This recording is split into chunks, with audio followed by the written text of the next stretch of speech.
Hey, this is Vince, and this is going to be a Resphon tutorial video.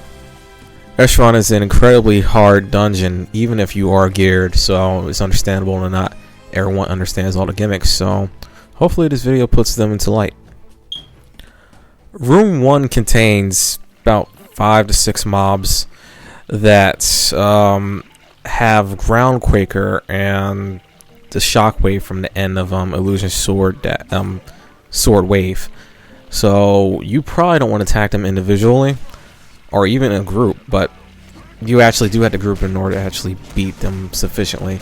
So what you want to do is when you first enter the room, just like in the video, what you want to do is you want to go to the top of the screen and then stay on the right side of the barracks. After that, just buff yourself, wait until they get into a group, and then after that you go in with whatever type of mobbing skill that you may have, or any other large AoE skill, and you just attack them. Once you do that, they'll die and they'll become a puddle with its own individual life bar. You attack that until that puddle becomes 0, and then they'll basically tell you not to douse them with fire. Do the opposite of what they said and douse them with fire. Now, if you have a fire weapon, you can just attack them. If you don't, just throw like a bomb and some oils, or oils and a bomb, or the fire bomb that you use on Gazelle, and that'll kill them. Room 2 contains some type of odd witch doctor. Now what you want to do is you want to get to him as soon as possible. You probably want to prepare all your buffs before you go into the room. I didn't do that in my case because my weapon actually reduces my movement speed, so I did it when I was in the room.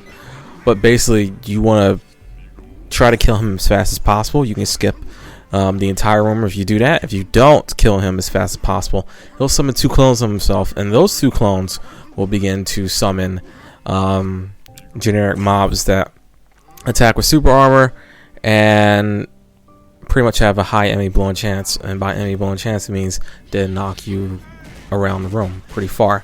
And since all 3 of them can summon those same mobs, you'll find yourself overwhelmed very quickly if you don't kill them fast.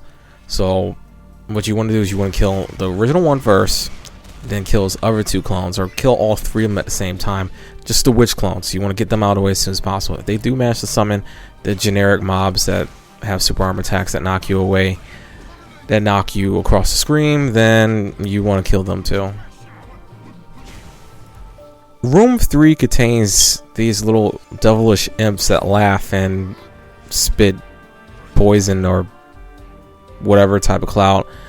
Not poison, but some type of mist that makes you blind. So what you want to do is you want to go to the center of the room, or near the center, and you want to round them all up, whatever type of mobbing skill you may have. If you kill them in a group, they'll die. Well, not if you kill them in a group, if you kill them in general, but you want to kill them in groups. They'll die and they'll leave that same type of puddle, but only this puddle can hurt you, so you don't want to touch it. You want to wait until that disappears, and then you see their bodies. That's when you want to attack them when they're down, and then kill them with fire as well. And just like with the first room, I forgot to mention it in the first room too, but if you don't kill either the mobs in the first room or the mobs in the third room within a certain amount of time while they're down, they'll miraculously come back to life with full HP. So you want to kill them as fast as possible. Now room 4 has several gimmicks to it. There is a green named enemy named Scarvenger or Scarvenator or Scar something, who basically he has gimmicks to him, and there's gimmicks in the room.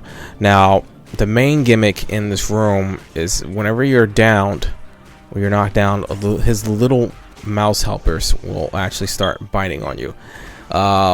They can take out a good chunk of HP if you don't have quick rebound. So if you have quick rebound, you probably want to mash that as soon as possible.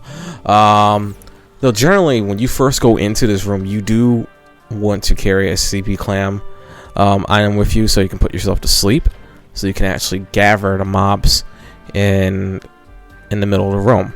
This will make it easier to clear the room, and with good reason.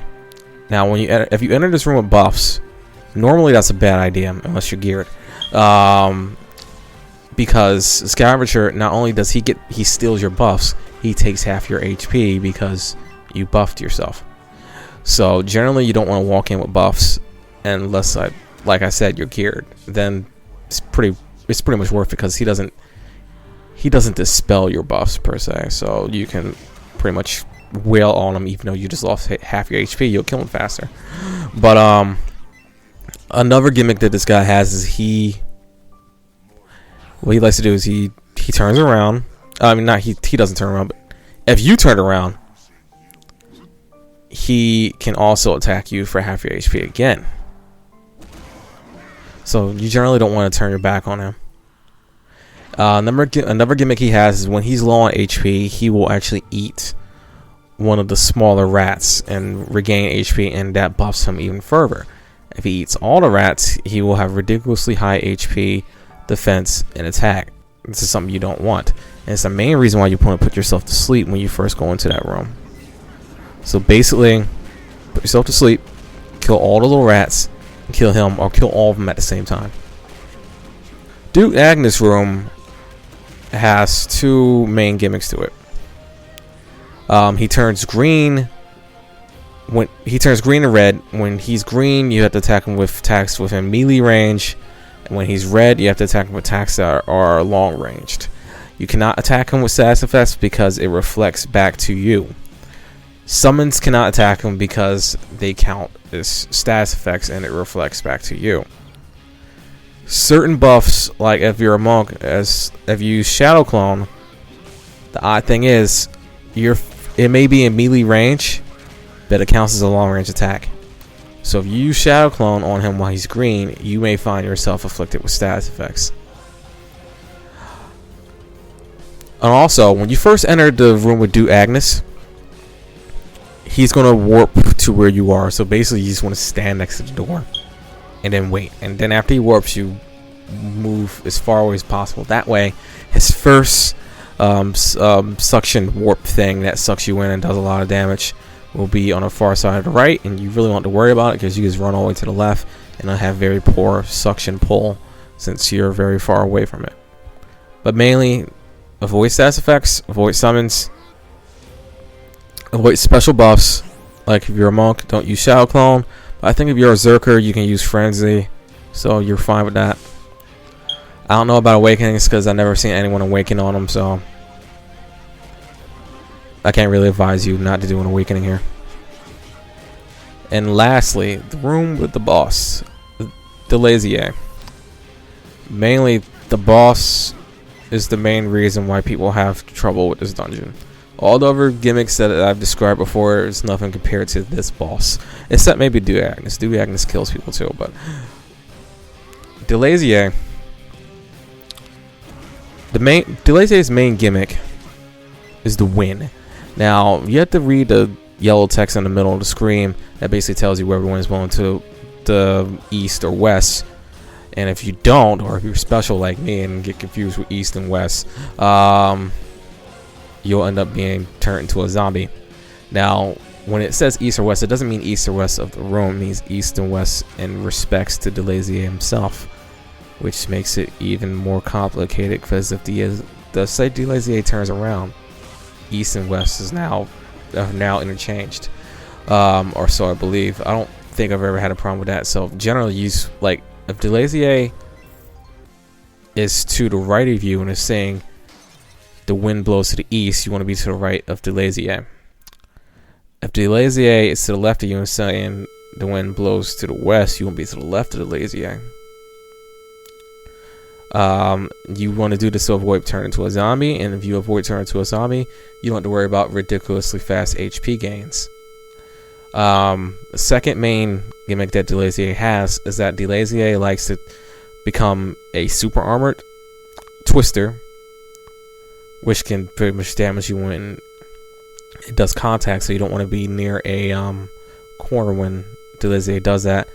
But it spews out miniature fragments of itself. Now, these fragments actually weaken you while they're on the ground. They reduce your vitality, they consistently poison you, and they reduce your stats. The more you kill of them, the stronger you get. But if you kill all of them, he turns back into, well, she turns back into that twister and spits out more of them. So generally, you want to kill them over the course of the battle if you're not geared. If you are geared, just focus on Delazier, because even though you'll be weakened, you won't be weakened enough to actually reduce your damage output. So, and the third main gimmick that Delazier has is the Delazier can actually absorb all elements, and by all elements I mean all: fire, light, water, darkness, and neutral. Now, if you attack Delazier with a neutral element, that's pretty much the worst situation, because you will increase the Delazier's defense by like 4-fold, 5-fold, or just a ridiculous amount. You will be doing next to nothing once you do that. So you do want to attack Delazier with an element, just not the element you're attacking with. Like, for example, my character uses a weapon that is enhanced with fire. Now, my character also has a skill that has a light attribute to it. So I attack Delazier with the light attribute skill, and then I attack with my fire weapon. If you don't happen to have a skill that does that, you can also get a pet that has element affinity to it too, or you can just carry some bombs, because bombs have fire element to them now. So that's pretty much the main games with Delazier. It's also good to know that when Delazier is in twister form and it hasn't absorbed an element, you can actually attack Delazier without worrying about it absorbing an element. So generally, like I did when I first entered the room, you want to basically go out on Delazier while it's in twister form. If you do that, you can at least take about 10 to 12 bars off of Delazier and make the fight so much easier. But that's pretty much it. Hopefully this video was helpful, and it basically cleared up any problems you may have had with Resphon. Now, Resphon is still going to be hard, even though you know the gimmicks, because the enemies have high defense. So don't take it lightly.